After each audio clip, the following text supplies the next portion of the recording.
Welcome back. You are listening to the It's Never Too Late to Be Healthy podcast, and I'm your host, Kevin Brady.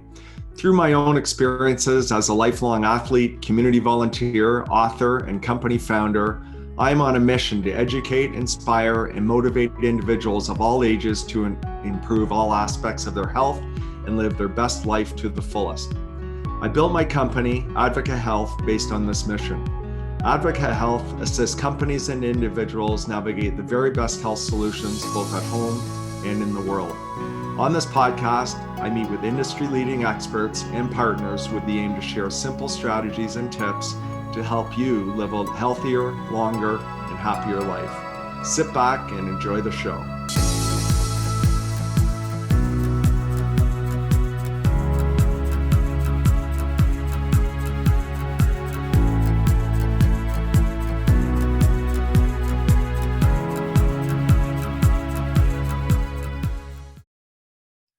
It's my pleasure to welcome back Nicolette Richer to the N2L, or It's Never Too Late to Be Healthy podcast.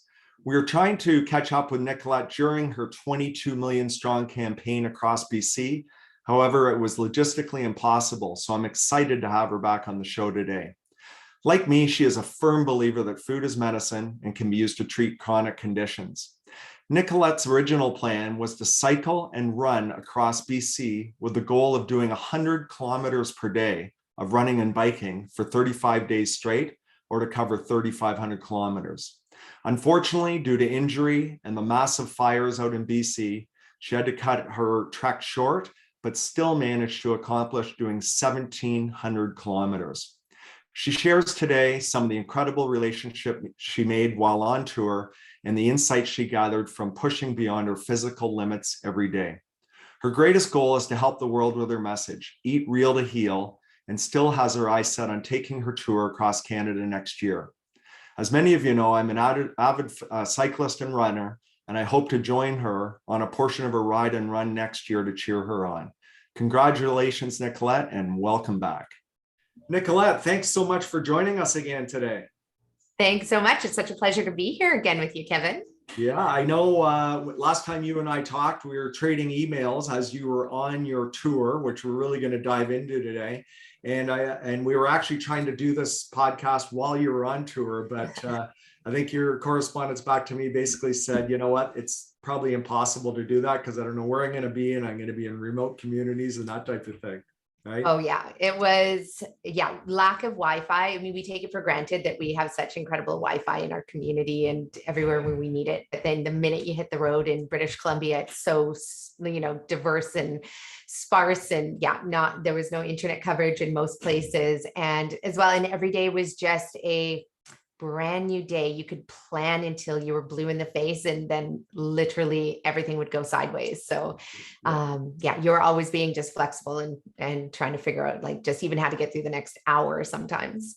I'm excited to dive in and hear all the details. So for our listeners, I know we touched on it last time, Nicolette, but for our listeners that didn't listen to the previous podcast, would you mind just sharing kind of just your background in terms of 22 million strong and what that campaign's all about? And then we'll get more specific into your BC tour.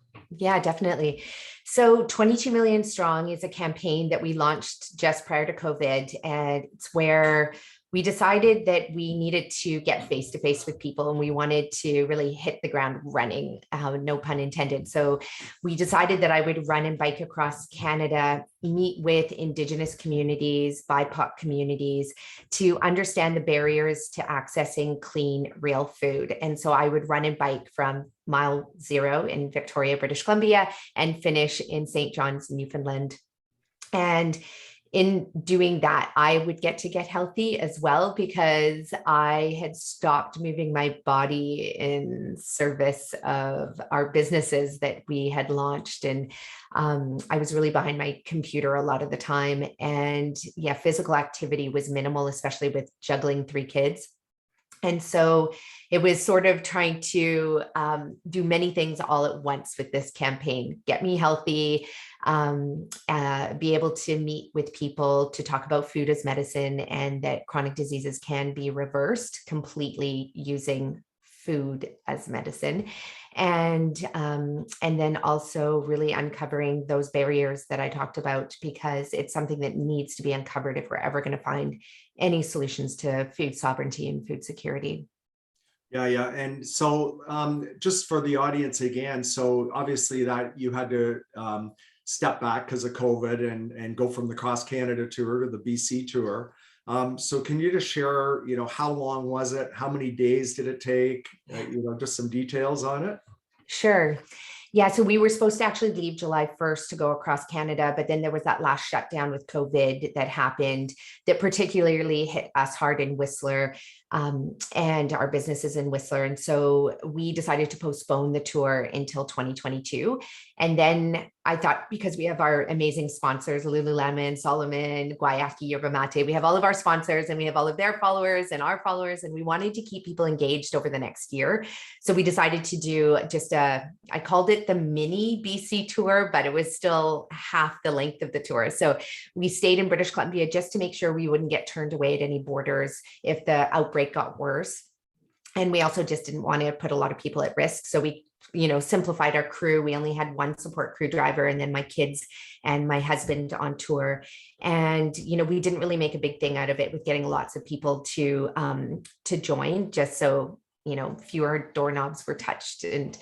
And so the tour was meant to be 3,200 kilometers, which was an arbitrary number that I had just thrown out there. Which is, by the way, like you called it a mini tour on our last podcast, and I'm looking at mini, that's like still halfway across Canada. You just did it in one province. Yeah. And I actually didn't complete the 3,200 days. We only got 1,700 kilometers done, and we had to call the tour 4 days early as well. And so we ended up coming up against every obstacle you can imagine. So two of our vehicles broke down within 10 minutes of each other, which meant that we couldn't go from Golden to Lake Louise. So every day when you lose 100 kilometers, it's hard to make 100 kilometers up in the tour. The smoke was really bad. We had so many hectares of burning land throughout British Columbia. And so we were stuck trying to wait for our vehicles to get fixed. So that took 3 or 4 days. So right there, we lose 400 kilometers. That I couldn't run in certain communities. So you'd wake up in the morning and it would be blue skies when you went, to bed at night, clear skies. And then you'd wake up and it would be, the whole town would be covered in smoke. And the air quality index was like 187. And, you're not even supposed to exercise in that. You're not even supposed to be outside, let alone exercise, right? Exactly. Yeah. And you're supposed to have air filters on and masks on. And here I was really like struggling with like, okay, I want to, hit this 3,200 kilometer number, but, do I go out there for 6 to 8 hours, exercising and suffer your own health consequences potentially, right? Yeah. And it brought up a lot of, it was interesting because it brought up a lot of internal struggles for me. Like my crew was like, and my husband and kids were like, don't do it. And I was like, but I need to hit this goal. And so it was constantly this dilemma that I was battling. And then always at the end, I'd be like, oh, right, I'm promoting health. I should not be putting my own health at jeopardy. So yeah, it was tough. Yeah, it's crazy. So you still finished with 1,700 kilometers. So huge congratulations on that. Like, don't sell yourself short. I mean, that's amazing. And the cause is amazing as well. Like, I love the fact that you said, I'm doing this for me, because I used to be, and I'll say you still are a workaholic. You just added fitness to your daily regimen. So you're doing what's good for you, but you're also helping to spread the word in the communities and get the word out there. And, really, I'll say help BC, but help Canada and help the planet, right? So not only you're helping yourself, you're helping the world, right? And with your message. So just, huge congratulations and hats off to you. And again, don't sell yourself short. That's a huge feat. And I know you're probably still have your eyes set on going across Canada at some point. So, yeah. Yeah, it was.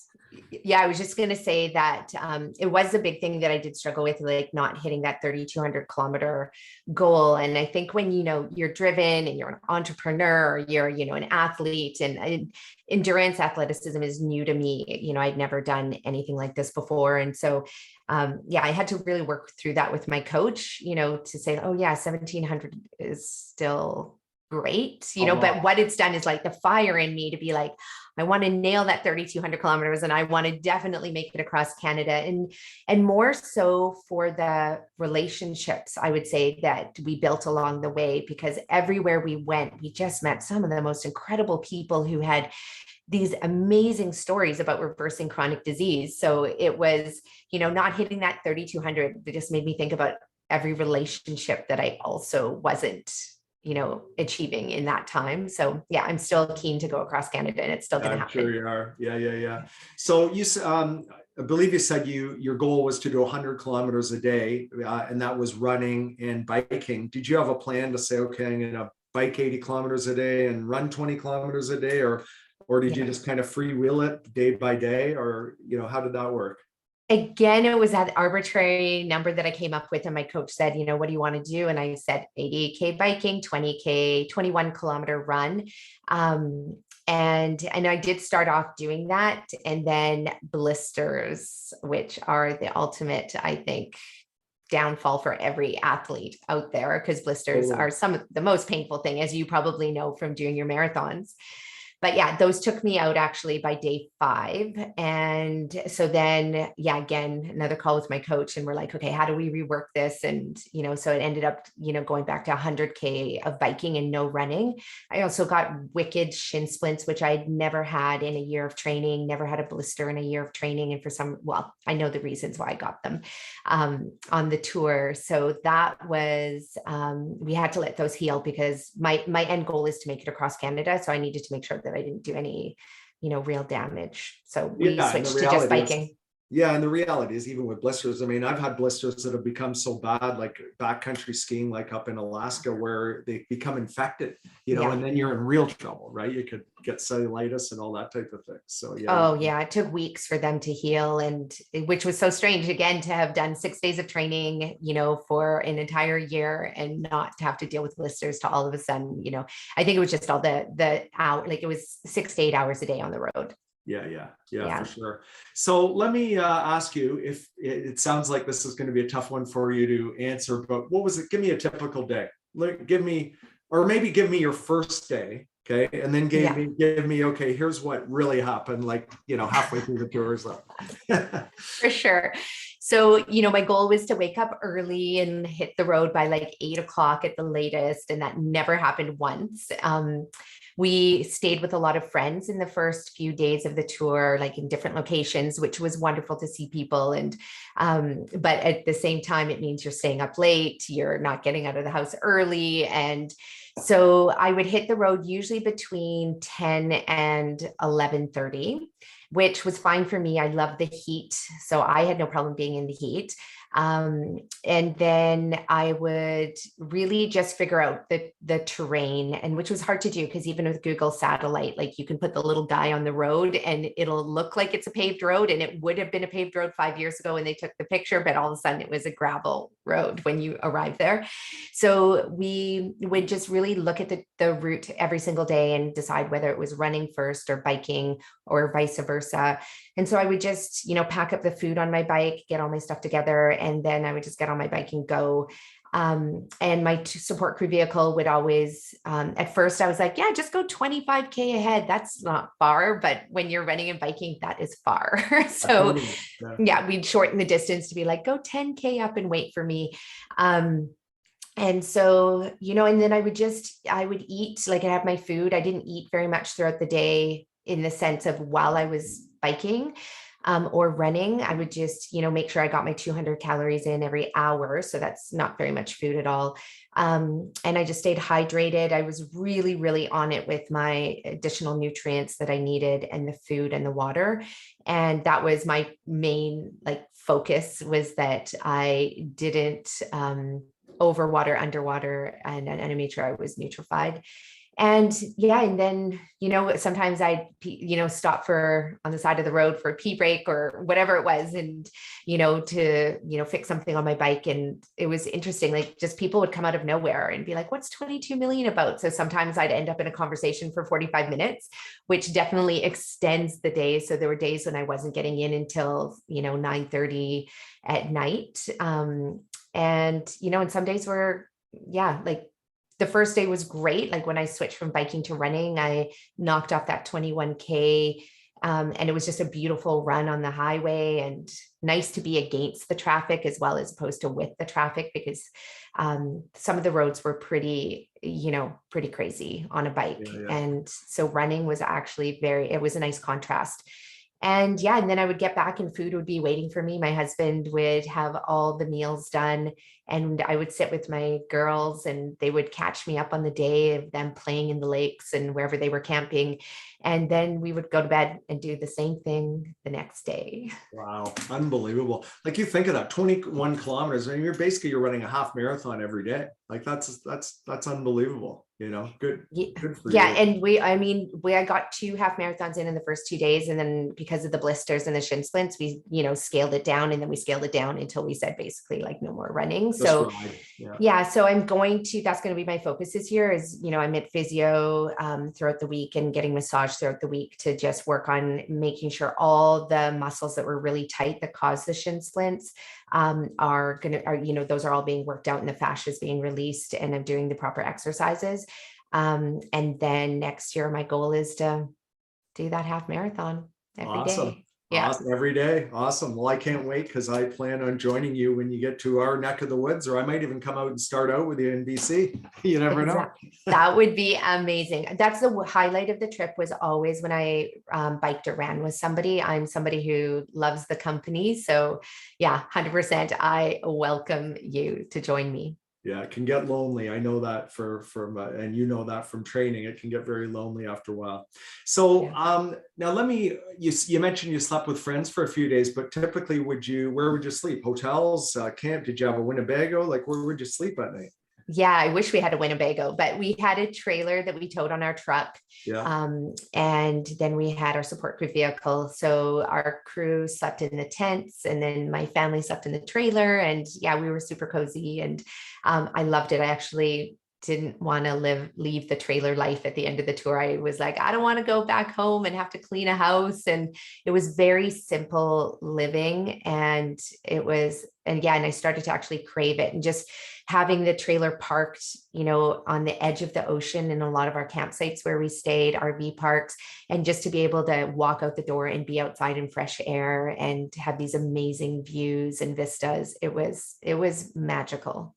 You know what, I know you believe this, but I believe in it. I mean, the more we get back to nature and just simplicity in life. I mean, I always tell you, whenever I come out, one of the reasons I love the mountains and love coming out to BC so much is I always feel like it's home, I just feel at home in the mountains, and whether it's backcountry or running or biking or whatever, it's amazing. So yeah. And it's funny, I was talking to an individual that this person has basically, humongous house and has a massive cottage and basically anything he wants in life. And he told me recently, he said he started showing me pictures. He said, I bought a piece of property up in the north, like 5 hours north. And I said, oh yeah, cottage? And he said, nope, just piece of property. He says, I'm bushwhacking. He says, everything I'm doing is off the land. He says, I'm using the land to build, I'm going to eventually build a cottage. And he said, my wife won't even come up with me. My kids won't come up with me. Right. He said, I start a fire with rocks. Right. He's YouTube all this stuff. He's not even on the grid. He sleeps in a tent. There's bears up there. And I kind of laughed after he's telling me, because he said, yeah, I came home for a couple of weekends and I went to, the real cottage. And I thought, what am I doing here? I want to go back up to the bush. Yeah. And I said, it's amazing that you've got anything you want in life, and people all want to do what you have. And meanwhile, you're going back, you're saying, I just want nature, man. Because it just, the feeling it gives you, and that's what happened. I've definitely have felt that my whole life. Like I am someone who communes with the trees, and I could just lay in a field of grass and stare up at the sky, and I'm in pure, utter bliss. And, being on this tour though, was interesting because to push your body so hard every single day, it was one of those insights that I got, is that, humans, I think we need to exhaust our bodies every day physically. And when we do that, and then you get to fuel yourself, like we're lucky, we get to fuel ourselves really well. we're really privileged in the world because there's so many people who don't get that luxury at all in Canada. There's many Canadians who don't have access to good food, good nutrition, good anything, and even meals. Like they might get one meal a day, but fueling yourself well and exhausting your body every day honestly makes nature the only other thing that you need. That's it. Amazing. Yeah, it could be that our life could be that simple and you feel just so filled up and grateful. Like I was grateful for every tree that I passed that provided shade. I was grateful for every breeze, like the breeze and the winds and just the views ahead and, like the rocks on the side of the road. Like it was just a magical experience. Yeah, even just as you say, just nature. Like so I think so many people, what I talk and write a lot about in my blogs is, I know you're an endorser of, but is, we rush through life and we're so in a hurry. And, if you just look out, I'm looking out the window right now and I'm seeing just a bush, but if you look at that bush, there's insects around it and there's caterpillars and there's butterflies and like there's beauty all around us, right? We just have to stop and notice it, right? So that's great. That's a great learning. And I was thinking as you were talking, you're saying, that's how simple it is. And I was thinking of, as in my book, I talk about the wheels of health and I talk about, fitness is one wheel while you exhausted yourself every day.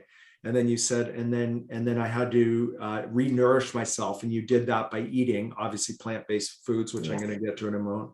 And then you also replenish yourself by sleeping, right? So you're regenerating 100%. Your brain and your muscles. And then because you're in nature, your mindfulness, your stress levels you're at peace, right? Like what a simple equation. It is that simple. And I think about the kids. I thought a lot about just children in our society that are inside in classrooms. And I had written my master's thesis on deschooling for an eco-citizenry, and that we need to pull kids out of the classroom, make nature in the natural environment their classroom, but the classrooms themselves, their laboratories. So that's where they do all the testing and philosophizing, but everything's happening outside. And so I just thought about kids. I'm like, oh, if we could just keep them moving throughout the day, that we don't even need to teach them about nature. They would just be in it, studying it, learning it for themselves, seeing, observing the intricacies of it. They'd be discovering things we haven't yet to discover.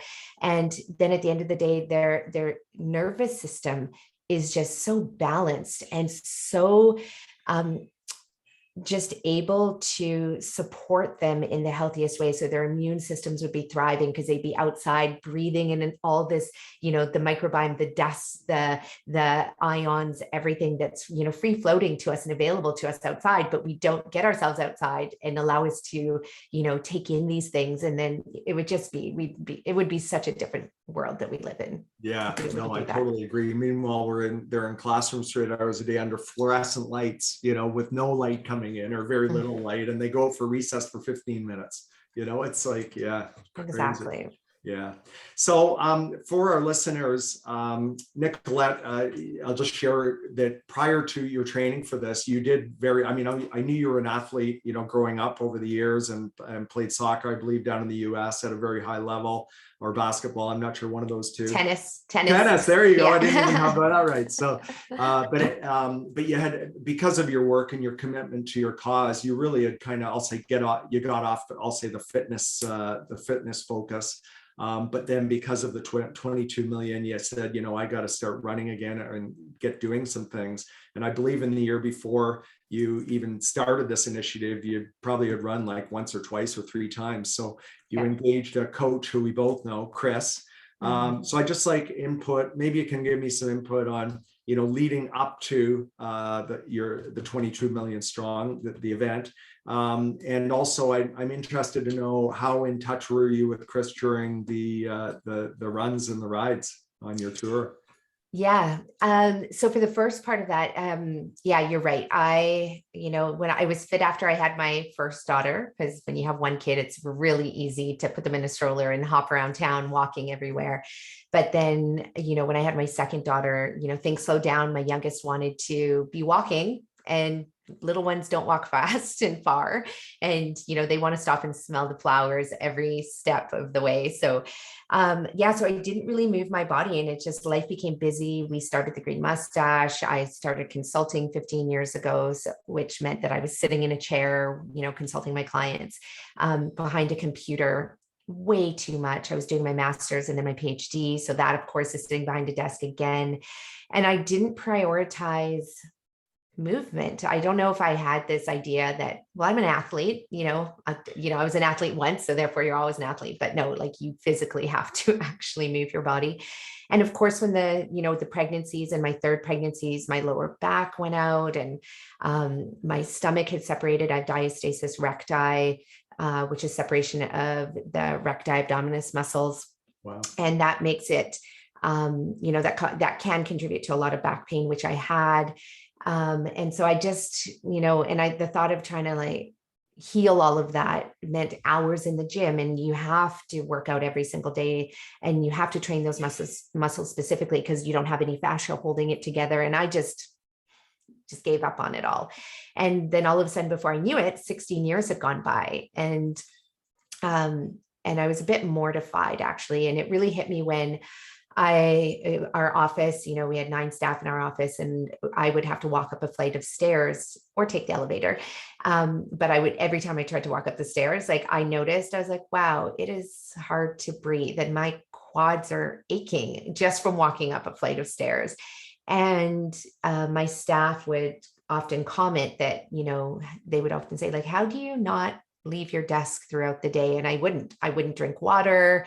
They would get me my food, so I didn't have to leave my desk. And I wasn't barely even getting up to go pee. I was going pee probably twice a day, which is not healthy. And it was, I was a workaholic, really, through and through. And so the first thing I had to do was I had to start strength training. So one of my staff signed me up with a coach, and I started working out in the gym 3 days a week. And it was just to heal my body, heal my lower back, heal a previous shoulder injury, heal my knees, which were creaking, I think creaking like maybe a 90-year-old's knees who is unfit might creak. And so we healed all of that. And that's how I was able to, then it took about 6 months, but then I was able to start running and biking from there. Awesome. Yeah. And the second part of your question, just about being in touch with my coach, when I started on this endeavor, I really said, I know the importance of having a coach, a business coach, a life coach, a tennis coach. I'd had tennis coaches for a long time, basketball coach, everything. And so I wanted the best of the best coaches. And that's when, listening to Rich Roll's podcast, and I'd heard about his coach, and I just loved Chris's podcast, and everything he said resonated with me. So I reached out to him, and he took me on, and Chris is just amazing. Like, I had to touch base with him every single day. Just sending a text, capturing my day. And then he would tell me what to focus on, what not to focus on. He was incredibly gracious in the area of self-compassion, and just telling me to go easy on myself. And so it was less about the technique of biking and running at that point on the tour, and really more about the mindset, the emotion, what's happening in my soul as I'm becoming an endurance athlete. And, you do emotionally, psychologically go through a lot when you push your body every single day like this. And that was unexpected for me. It was, it was transformative, and it was very much an existential experience at the same time. And Chris was able to support me through all of that as well. Awesome. Do you mind me asking, did you break down at any time as part of the tour? I sure did. Yep. Yeah. And I had this idea in my head, and I don't know if it was from watching the Iron Cowboy documentary.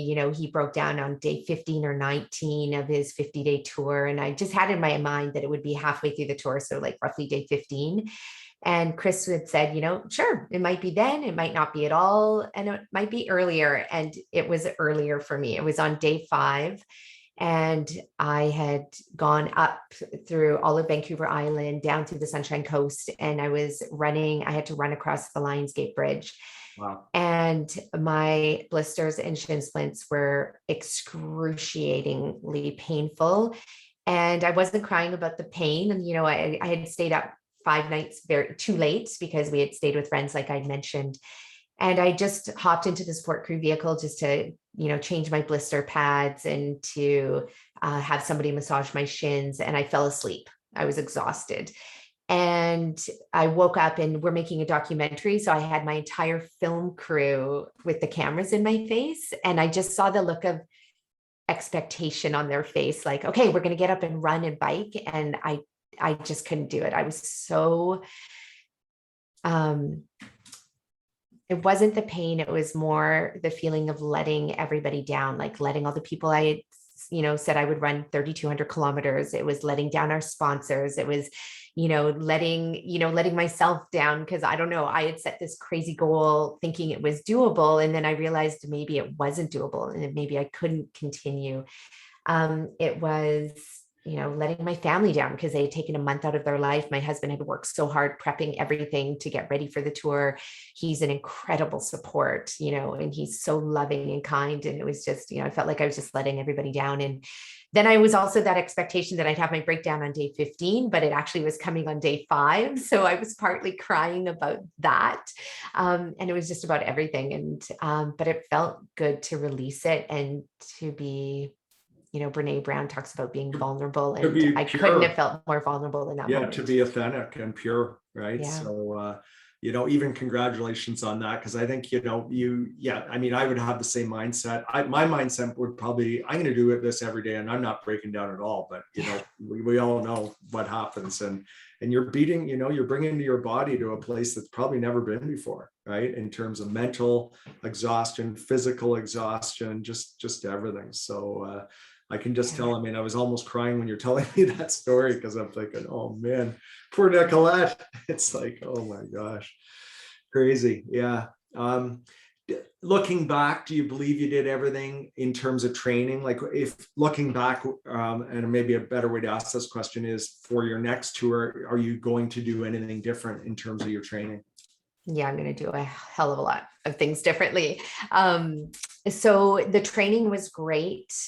Chris had a really incredible training program, but in looking back, I realized that I played it safe in the training. I would do exactly what he said to do. And I didn't really push myself beyond that. And I know that I do need to push myself. I need to push myself on those days. Even when Chris says, okay, stay in Z2, I'll stay in Z2. But it's more about understanding the emotion that's happening, because I went from working at the computer, being with my kids, to hopping on my bike or running, and I never warmed up and I never cooled down. And so I cheated my body on that. On the strength training days, Chris would have it all laid out. And it's interesting when you're strength training on your own that I realized you don't push yourself the same way as if you're in a class. So all my strength training now is going to be with a personal trainer. Again, it's going to be in a gym, probably with other people. I'm quite competitive. So it's to really make sure that I am working hard. So I think I kind of cheated myself in the strength training by just being like, oh, I can do, 10 push-ups, but they weren't really good, solid push-ups. They were lazy push-ups. That I would do differently. My nutrition was great throughout. That's one thing I did really well. And that is what I'll continue to work on. And so that was an upside. I know that all of my 90% of my training was at night, because I'd work in the day, then be with my kids, and then go out when, they were going to bed. And I'm going to move all my training to the morning time. I think that will make a huge difference. I think my body will actually train better, recover better, and, not exhaust my adrenals as much. Like my adrenals are great. My kidneys are great, but I have a feeling that I would actually be more fit if I trained in the morning. It's just a feeling. I'm not sure if there's actual science in that, but it's just a gut instinct. So that I would change. And I'm actually going to push myself on the hills because I live in Pemberton. And everything is very flat. And I would do the same 100-kilometer back and forth. It's actually 225-kilometer back and forth. So I would do that 4 times and it's flat. So I'm going to go find hills and I will seek them out. And because the hills they were tough. So I actually trained my body on the tour with that.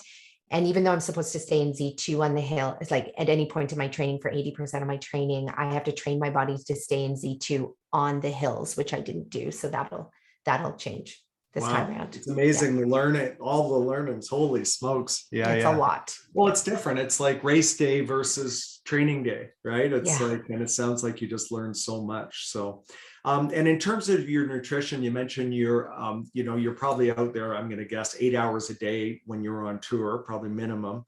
And I assume you just try to replenish X number of calories every hour. And what types of foods did you bring along with you, or what did you have? Yeah, in the morning, I'd always have a huge bowl of oatmeal and, with all different additions to it. So chia or hemp or coconut and some nuts and seeds. I'm not huge on nuts and seeds, but we would definitely add a little bit into there. I don't do a lot of protein before my training. And then on the bike, we would just throw in whatever leftovers from dinner were in there. So often like potatoes and yams. I had date bars, so dates mixed with a bit of coconut and shredded coconut and maybe a few cashews. Again, not very high in the protein, but definitely more in the high carb foods.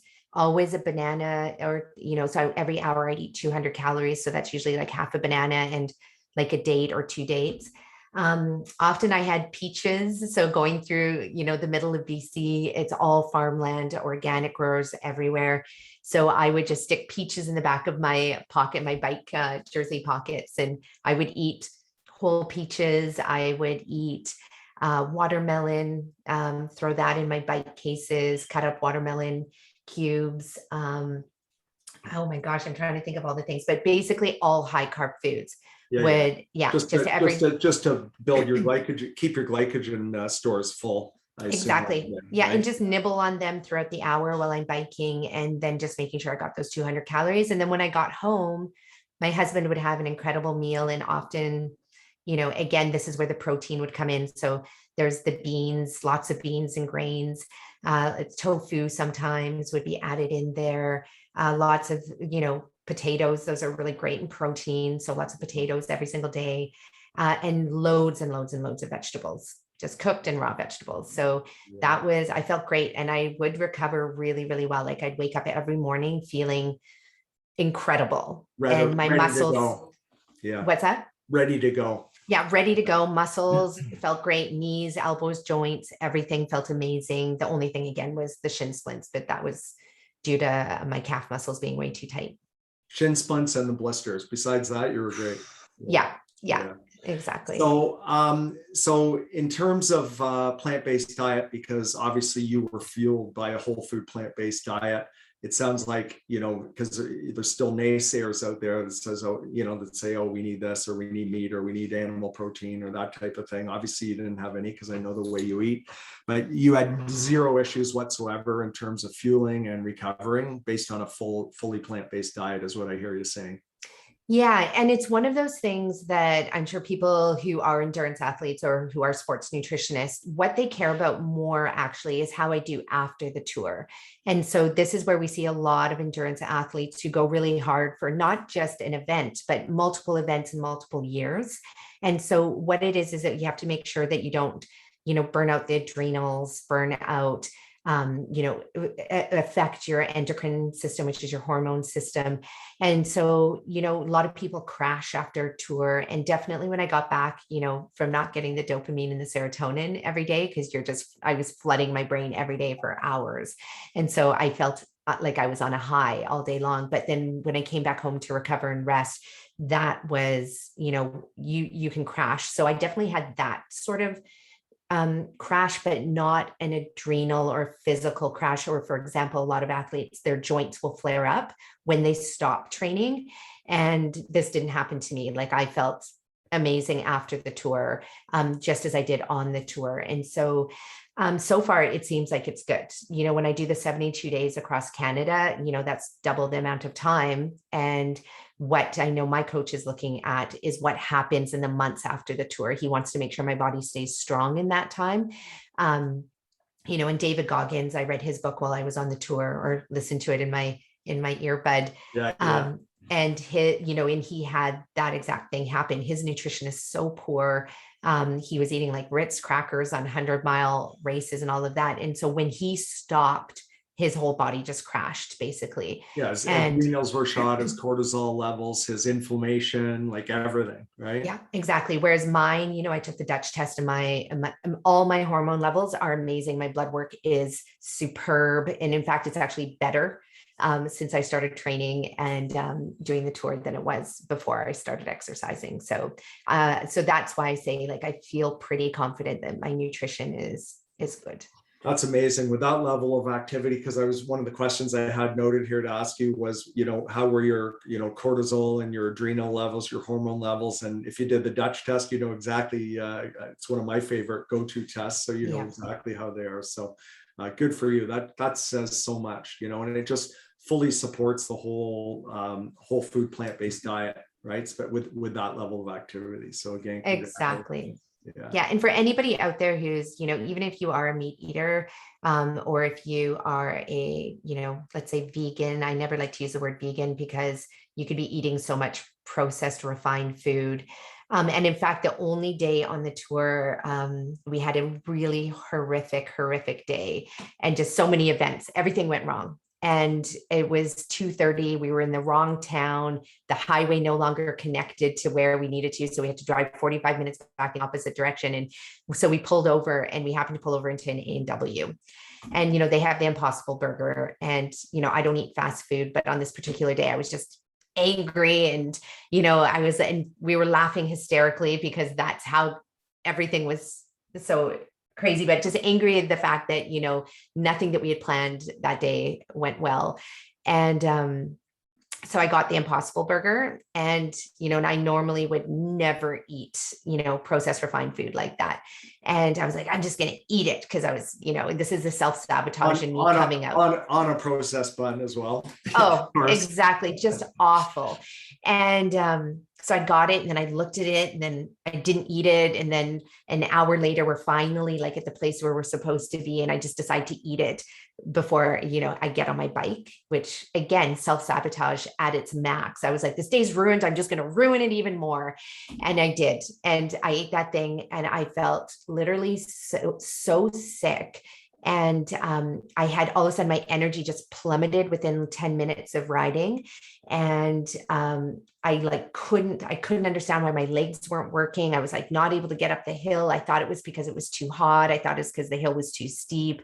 And it was just like, again, so that's it. On that day we called it. I ended up hitchhiking with a couple. I put my thumb out and I was like, can you strap my bike to your car and take me up to my sport crew vehicle? And and I, felt like vomiting. It was, definitely, if you're doing this any kind of, if you're just living life, you want to eat whole foods. You do not want to venture to the processed refined foods. They don't serve your body at all. Yeah. And the sad part, it's a great lesson and, I've done the same thing from time to time. And it's amazing because, what your story tells me, my conclusion is because you eat so the proper way, plant-based, whole food, plant-based, that when you even went off of it a bit, and a lot of people would say, oh, Impossible Burger, that's a good burger. That's but it's still highly processed. And we all know you and I know the ingredients that goes into it. And it just totally threw your body out of whack. Right. It's just because your body knows what's good and what isn't. Right. Exactly. And you were probably inflamed and everything. Right. The whole bit. Well, it's interesting that you say that, because on the whole tour, my coach had said, there's a chance that you're going to actually gain weight because you end up hanging on to all of this water. And of course, you're not consuming more electrolytes. And if you have lots of sodium in your electrolytes, then your body will hang on to the water to dilute the sodium content in your cells. So that creates edema, and then which creates inflammation. It's like a vicious cycle. And because I didn't add sodium, like very minimal sodium, and only through my electrolyte noon tabs, that's the only place where, we didn't put salt on the food at all. And it was on that day that I noticed my ankles start to swell.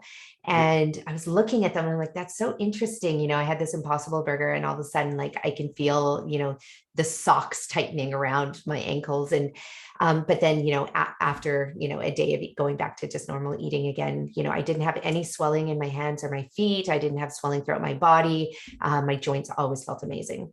Yeah, no, good for you. Just again, it's a good lesson just to, the body wants to heal, the body wants to be well. And when we treat it well, it notices those bad things that we put in it, right? Oh, It reacts. So yeah, it's immediate. Yeah. so I was two things I had down to ask you. One was, what was the worst day? And I think you just answered me on that one. So give me your best day. What was your best way? I'm sure you had many best days, but if you were to say, okay, this was a magical day, what tell me about it. Oh my gosh, there's so many magical days, but one really stands out for me. And it's when I was going from the Okanagan to, I want to say it was, I think the campsite we ended up going to was Peachland. Yeah, in Peachland. And it was a hot day. It was like lots of hills, lots of elevation, but then rolling hills as well, and I started a little bit late that day, so I didn't get back until probably 9 o'clock that night. But it was, I felt great. But it was when I just remember cycling and looking across the hills and seeing the views. And all of a sudden, it was like I was one with everything, the past, the present, and the future. And it was beautiful because it felt like if I looked at a rock on the side of the road, I would hear the story of that rock, like where it tumbled from, or maybe where it got kicked off a car tire and went flying. And then it just brought me into this world of storytelling. And then I looked over the hills and I could, see Indigenous, communities traveling over this land and, setting up camps and foraging in the bushes. And, it was just this incredible experience of being so present, not thinking and judging, how I was biking, not caring how hot it was. I remember I had sent my support crew vehicle to the camp because I said, I got this. So you guys just go and set up camp. And it was really, really hot. And there wasn't a tree for miles. And then I remember coming up against a tree and it was on the opposite side of the road. And I got off my bike and I thought, I'm just going to rest under the tree for 10 minutes while I eat and have a bathroom break. And I just remember complete gratitude for absolutely everything, for the breeze, for that tree, for the stories and the whispers from the landscape. And it just felt like the world was perfect, that, climate change is upon us, but you know what? I have hope that we're going to get through this. COVID, you know what? It was a blip in our existence, but there's been blips in our existence before. We're going to get through this. So it was complete hope as well for humanity, for the animals, for nature, for our planet. That was a perfect day for me. That's beautiful. So you were one with your world. That's what it sounds like to me. You were one, and that overwhelming, and we're lucky to get those a few times in our life where you're just that overwhelming joy and happiness and presenteeism and I agree. For those moments, it generally happens in nature, right? Yes. So I'm so glad you experienced that, and I can tell that it was just beautiful. So good for you. That's awesome. Yeah.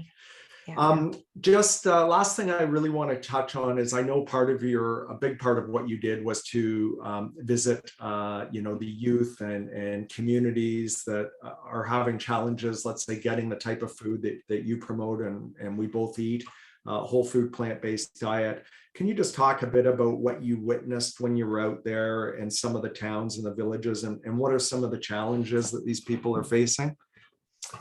The challenges are so, and you can't generalize from one community to another because every town is different. And crossing BC, they say geographically, we have the most diverse landscape than anywhere else in the world. British Columbia has rigid cliffs and sandy dune beaches, and we have, desert, and then we have rainforest, and, literally every climate you can imagine, all in one province.